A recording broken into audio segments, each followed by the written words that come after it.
Torah et Société se penche cette semaine sur la paracha Kitavo avec le grand rabbin Gilles Bernheim. Et dans cette paracha, les enfants d'Israël s'apprêtent à rentrer en Israël. Et à cet effet, Dieu, par l'intermédiaire de Moïse, leur dicte toute une série de mitzvot que les Hébreux se devront d'accomplir à leur arrivée en Terre Sainte. Gilles Bernheim, bonsoir. Bonsoir.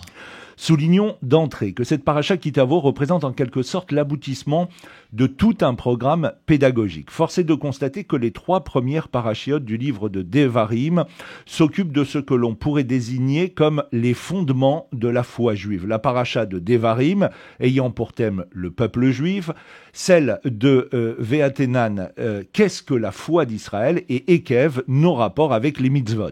Les parachiotes suivantes, quant à elles, concernent les mitzvot dans leurs moindres détails, des lois dans différents domaines, social, national. Ensuite, shoftim, les lois régissant la justice dans le peuple, et kitetse, dont nous avons parlé la semaine dernière, les lois relatives à la guerre. Enfin, nous arrivons à la paracha Kitavo, qui représente, si l'on peut dire, je le disais, la conclusion de cette préparation spirituelle nécessaire pour pouvoir rentrer en Israël. Oui, tout à fait d'accord sur le plan que vous avez dessiné à propos du livre de Devarim et de la première partie du livre de Devarim. De fait, après nous entrons dans la partie testamentaire, c'est-à-dire les dernières paroles de Moïse avant de mourir. De fait, je m'arrête sur un mot que vous employez qui est un lieu commun. Les mitzvot, les ordres que Dieu donne à Moïse et Israël. Une mitzvah, ce n'est pas qu'un ordre, c'est-à-dire un commandement. Une mitzvah, c'est une remise en ordre.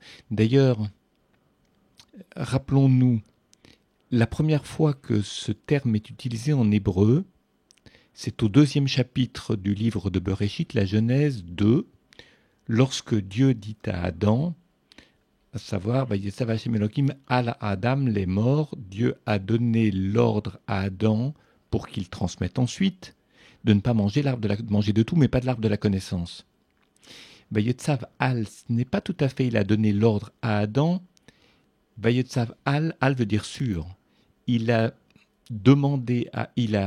exigé quelque chose d'Adam afin de remettre de l'ordre là où il y avait un potentiel ou un risque de désordre. Remettre de l'ordre là où il y a un risque de désordre.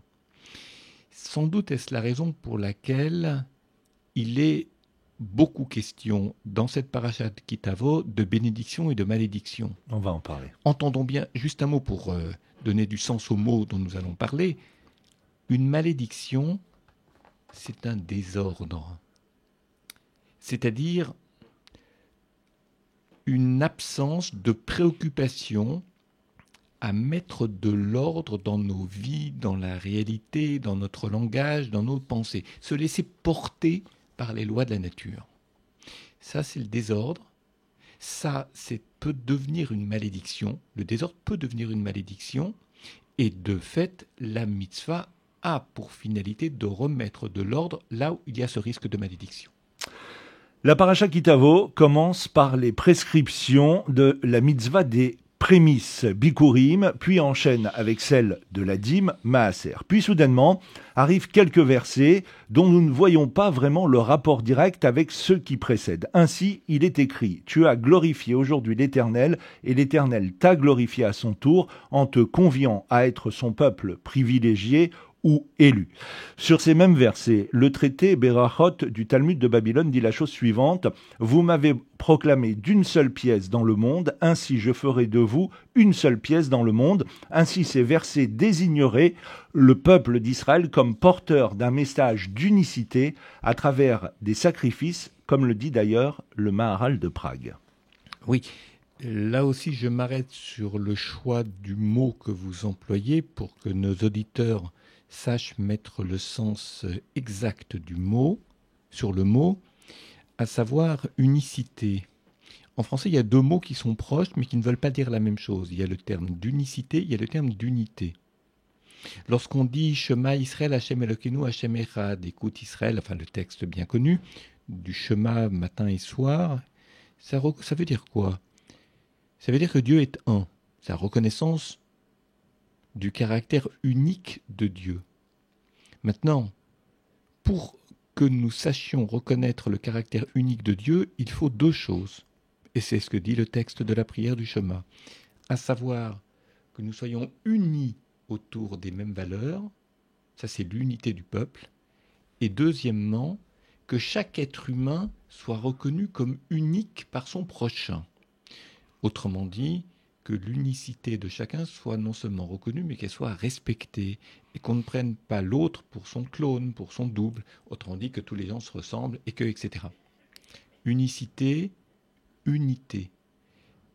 Là aussi, il est question d'unicité divine, c'est-à-dire connaître ou reconnaître le caractère unique du divin, ne pas en faire un Dieu qui puisse être, je dirais, le dépositaire d'une pensée ou d'un comportement de valeurs partielles ou idolâtres, reconnaître son unicité dans l'unité du peuple et dans le respect de l'unicité de chacun.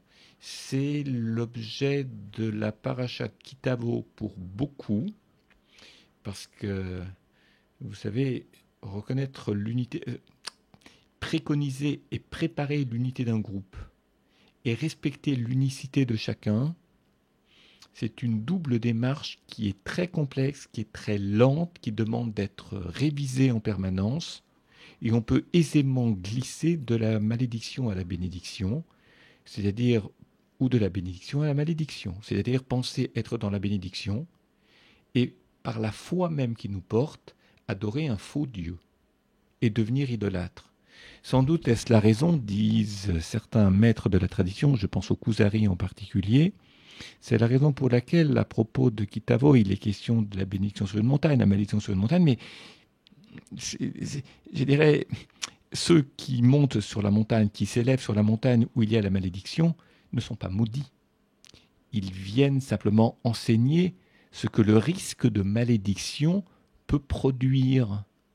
Et ceux qui sont sur la montagne de la bénédiction vont enseigner les risques qui sont encourus si on omet d'entendre dans la bénédiction toutes les précautions nécessaires pour que jamais ça ne bascule en malédiction.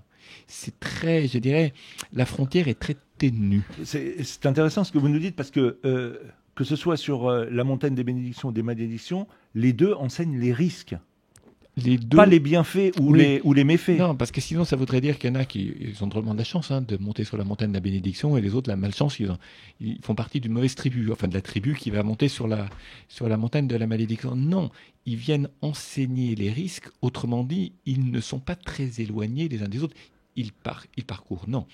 Ils sont porteurs d'une même démarche. Ils sont les dépositaires d'une même exigence, j'y arrive, et donc des mêmes craintes.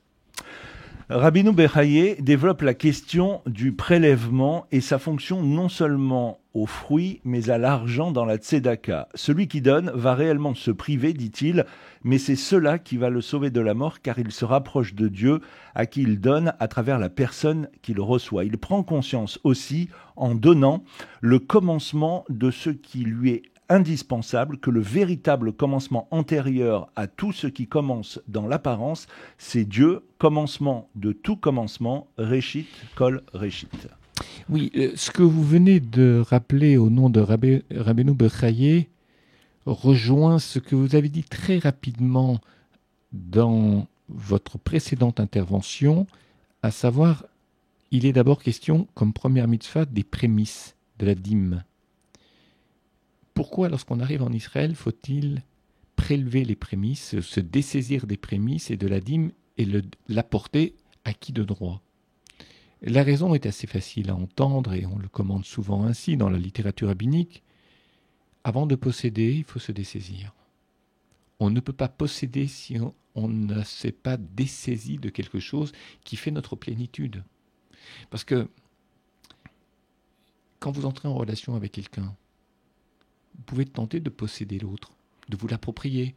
Autrement dit, de le ramener dans le cadre de vos préoccupations et rester très indifférent à ses soucis.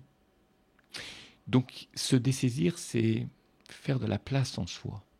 Donner, c'est se libérer d'un trop-plein. Le trop-plein, ce n'est pas simplement un trop-plein d'objets ou de possessions terrestres.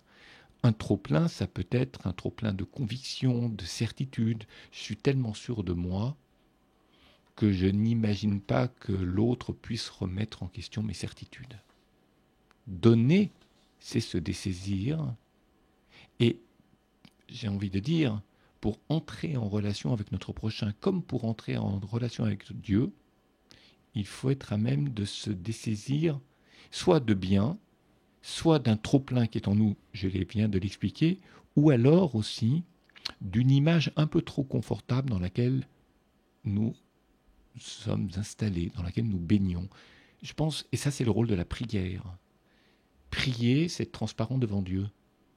On ne peut pas être transparent toute la journée dans notre vie professionnelle parce que sinon les autres en profitent. Vous vous affaiblissez par le jeu de la transparence. Parce que vous jouez un rôle, vous voulez bien le jouer, vous voulez que les autres soient convaincus que vous le jouez bien pour asseoir votre autorité, vos compétences, etc. Dire vos compétences et les montrer, les exposer. Prier, c'est le mouvement inverse. C'est-à-dire, c'est aller nu au sens de la nudité, c'est-à-dire au sens de la transparence devant l'Éternel, devant le Tout-Puissant qui, lui, sonde les reins et les cœurs et sait lire en nos pensées. Et c'est bien que nous puissions être transparents sans courir de risques, parce que dans l'univers social et professionnel, si vous voulez être transparent, vous jouez très gros. Les autres vont tirer profit de ce qu'ils considéreront comme une faiblesse. Et devant Akadosh Baruch Hu, le Saint béni soit-il, on a le droit d'être faible, on a le droit d'être transparent. Donc la prière est une forme de dessaisissement du trop-plein, de l'image ou de la représentation un peu trop convenante, un peu trop confortable, complaisante que nous pouvons avoir de nous-mêmes.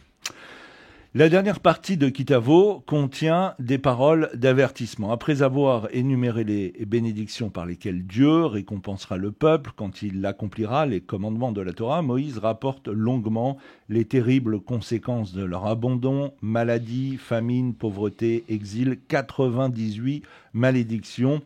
Pour quelle raison, Gilles Bernheim, lit-on ces 98 malédictions avant Rosh Hashanah ?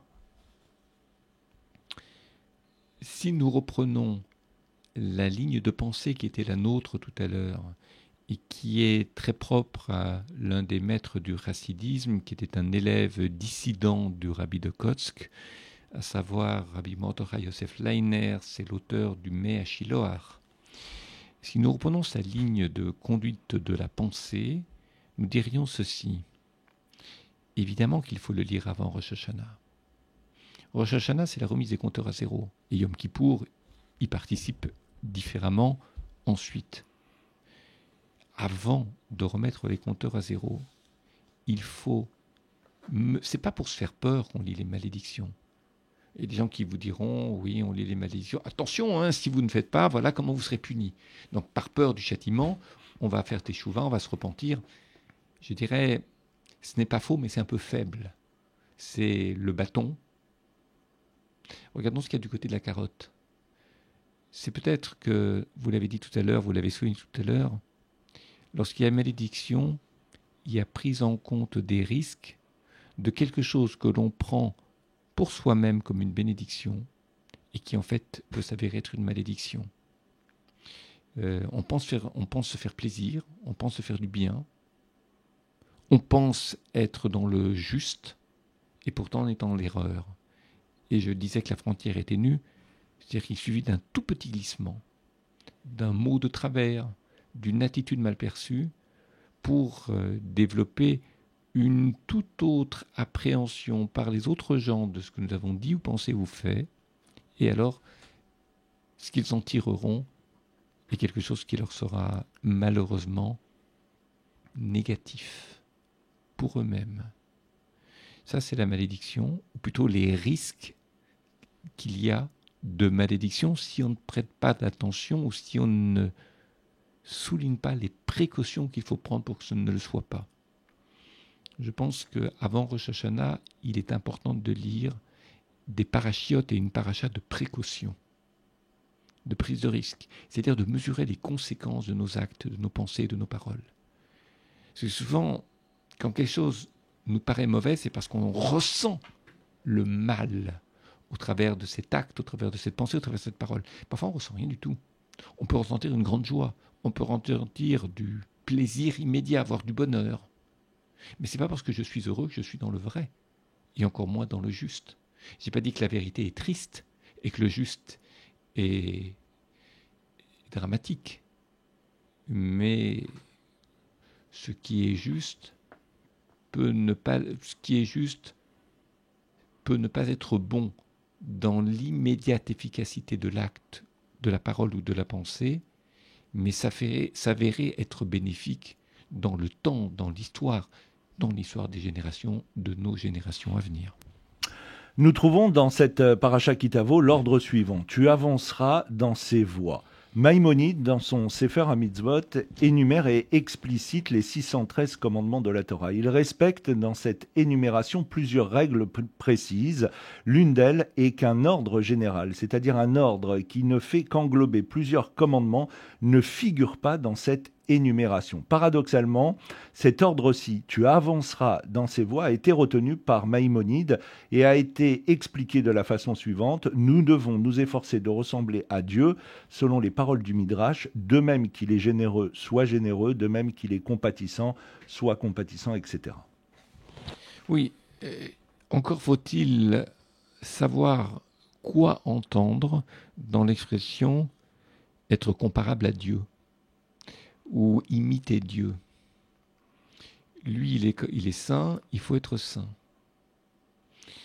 Sauf que il faut faire attention à la distinction à opérer entre la gloire divine et la transcendance divine, si vous me permettez de parler français, c'est-à-dire le langage de la théologie négative du Moyen-Âge. La gloire divine, nul homme, serait-il Moshe Rabbeinu, ne peut s'en prévaloir. La gloire divine, j'ai envie de dire,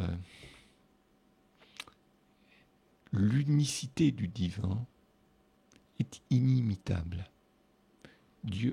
Moïse regardait la nuque de Dieu et pas son visage, bien qu'il y ait face à face. C'est dans un renversement de perspective que Moïse mémorise ce que peut être la nuque divine. C'est un thème difficile. Je ne dirais qu'une chose, ce n'est pas la gloire divine qu'il a vue.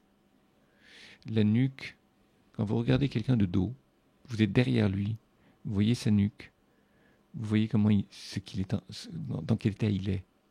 Un visage, ça peut se masquer. On peut cacher son chagrin ou sa joie, pour toutes sortes de raisons, bonnes ou mauvaises, d'intérêt personnel.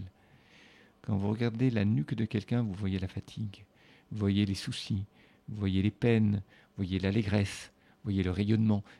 La nuque, elle porte la tête, c'est-à-dire c'est comme si vous voulez, c'est le lieu où le tronc porte la vie de l'esprit.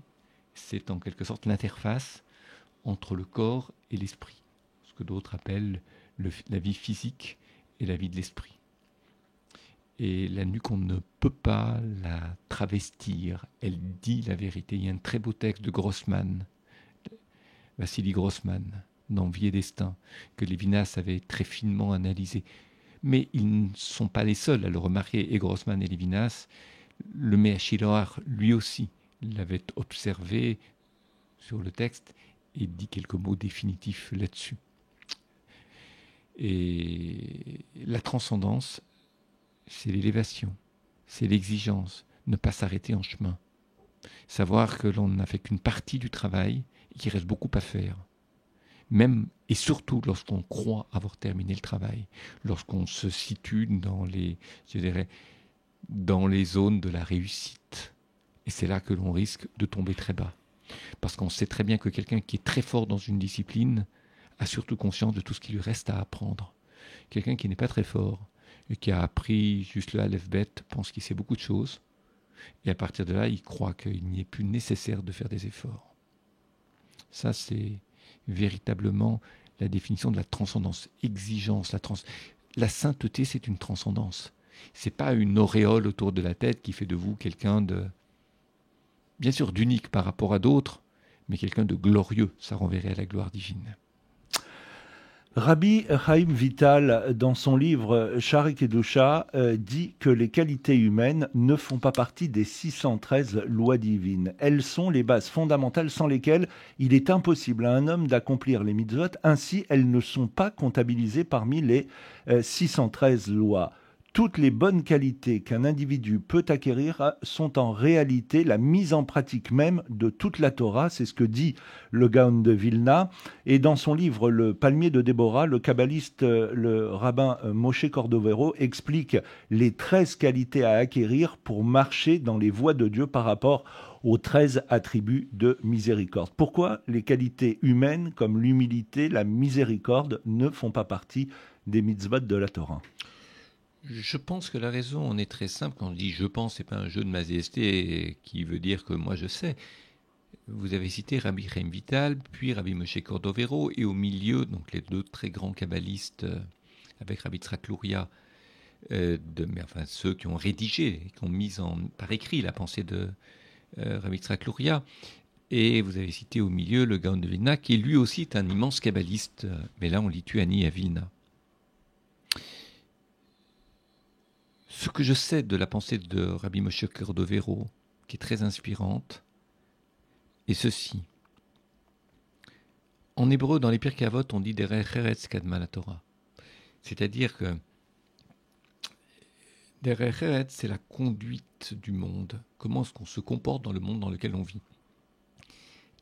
La conduite, la manière dont nous nous conduisons, précède non pas l'obligation des mitzvot, mais elle prépare à l'obligation des mitzvot.